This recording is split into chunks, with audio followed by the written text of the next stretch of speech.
कैसे हैं आप सभी दोस्तों। एक्चुअली मैं काफ़ी दिन से बीमार था और उस टाइप का हिम्मत नहीं जुटा पा रहा था जिससे मैं अगला वीडियो बना पाऊँ, इसलिए इतने दिन का ब्रेक मैंने लिया। लेकिन अभी मैं आ गया हूँ और जो आज का टॉपिक है वो ये है कि एनपीए अकाउंट और डिफ़ॉल्ट अकाउंट में क्या फ़र्क है। ये समझने वाली बात है। ज़रूरी नहीं है कि हर डिफ़ॉल्टर एनपीए कैटेगरी में आए।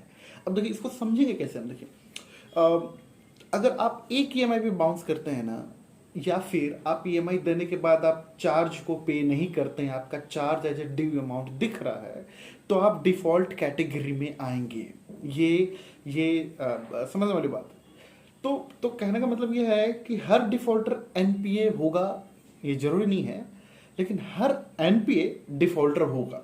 तो एनपीए पे कैसे बंदा पहुंचता है? तो लगातार से 3 ईएमआई जब बंदा डिफ़ॉल्ट करता है तो उसे एनपीए कैटेगरी में कंसिडर कर लिया जाता है। देखो होता क्या है, इसको मैं बेसिक तरीके से समझाता हूँ। एक डीपीडी होता है, बैंकिंग टर्म में बोले ड्यू पर डे। अब इसको कैसे समझते हैं कि आपका ईएमआई 6 तारीख को चालू होता है, ठीक है। एकदम फ्रेश फर्स्ट हैंड है, आपका ईएमआई 6 तारीख को चालू होता है। आपका ईएमआई कट गया 6 तारीख को, कोई दिक्कत नहीं है, फाइन।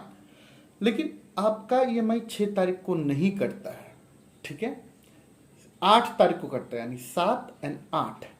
तो जब 8 को आपका ईएमआई कट रहा है ना, ठीक है, तो वो लोन का डीपीडी 2 डीपीडी हुआ, मतलब 2 दिन, ठीक है। और पहले दिन कट जा रहा है तो कोई बात नहीं, लेकिन अगर 7 तारीख को कट रहा है तो 1 डीपीडी। या नहीं भी कट रहा है, मान लीजिए 6 तारीख को कटना था, नहीं कटा, आज 14 तारीख पे हम हैं, तो हम बोलेंगे भाई वो कौन से डीपीडी में केस है? तो वो 8 डीपीडी में है, 8 डीपीडी। अब इसको मैं क्यों बता रहा हूं, आपको थोड़ा सा टेक्निकल लग रहा होगा, लेकिन इतना टेक्निकल नहीं है। अगर आप इस चीज को समझ लेंगे ना, तो कस्टमर पॉइंट ऑफ व्यू से बहुत अच्छी क्लैरिटी मिल जाएगी इस पे। देखिए अब जब ये डीपीडी, अच्छा पहले ही डीपीडी से ना लोन एज अ डिफॉल्ट में काउंट होने लगता है। अगर कोई बोलता है कि आप डिफॉल्ट नहीं है या डिफॉल्टर नहीं है, तो ये गलत बोलता है, ये भी मैं आपको बता दूं।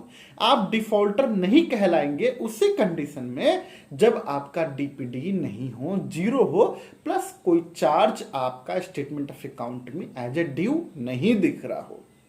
अब क्या होता है कि जब ये डीपीडी आपका 90 हो जाता है तो वो केस एनपीए कैटेगरी में आ जाता है, मतलब नॉन परफॉर्मिंग एसेट।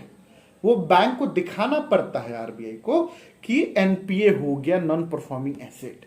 आपका नॉन परफॉर्मिंग एसेट होता है तो आप सिविल निकलवाते हैं या कहीं नया लोन लेने जाते हैं या कोई छानबीन भी करता है अंडरराइटिंग के लिए, तो उसमें दिखता है कि इस बंदे ने ऐसा डिफॉल्ट किया है। तो ये एक अच्छा साइन नहीं है। अब ये जो 90 डीपीडी वाला है ना, ये लगातार से होना पड़ा। कहने का मतलब ये है कि आप 1 डीपीडी से लेके आप अगर 25 डीपीडी तक पहुंच जाते हो और वहां पे आपने पे कर दिया, आपने वहां पे एक ईएमआई पे कर दिया, तो फिर से आपका 0 डीपीडी हो जाएगा। कोई दिक्कत नहीं है, इस केस में आपका एनपीए नहीं होगा, आप निश्चिंत रहे। ये बेसिक बहुत समझना जरूरी है। 90 दिन टच करते ही, ऐसे आपका 90 दिन टच करेगा ना भाई, तो आपका डीपीडी जब 90 दिन का हो जाएगा तो आपका एनपीए चालू हो जाएगा।